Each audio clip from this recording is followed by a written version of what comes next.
আপনার আউটফিট যদি হয় A+, তাহলে লিঙ্গারিং কেন হবে B গ্রেড? আজকে এমন একটি সুন্দর ব্রা কালেকশন নিয়ে আসছি যেটা দেখলে আপনি বলবেন it's 10/10।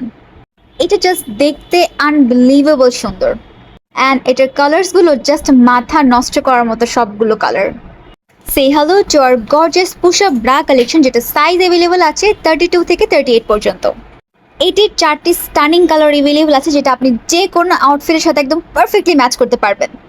Look at the design, it's so elegant and trendy, and এটা কিন্তু পুশ আপ ব্রা অ্যান্ড খুবই সুন্দর ব্রেদেবল সফট নেটের উপর করা আছে ডিজাইনটা। এটি কিন্তু ফোমটা অনেক বেশি সফট, আপনি যদি সারাদিনও পরে থাকেন একদমই মনে হবে না যে আপনি কিছু পরেছেন। এটা এতটা সুন্দর অ্যান্ড ক্লাসি ডিজাইন, আপনি চাইলে এটা ওয়েস্টার্ন আউটফিটের সাথেও সুন্দর করে ক্যারি করতে পারবেন। এই পুশ আপ ব্রাতে just confident, just hit difference, trust me. এটি স্ট্রাপসে খুব কিউট একটা রাফেলের ডিজাইনও করা আছে, এটা কিন্তু খুবই কিউট লাগতেছে দেখতে। ট্রাস্ট মি, এটি এতটা সুন্দর, আমি যদি এটা সৌন্দর্য ডিসক্রাইব করতে যাই তাহলে একদমই শেষ হবে না। এই গর্জিয়াস কালেকশনটি পেতে কোথায় আসতে হবে? অবশ্যই বসুন্ধরা সিটি গার্লস ক্লোথ শপে আউটলেটে।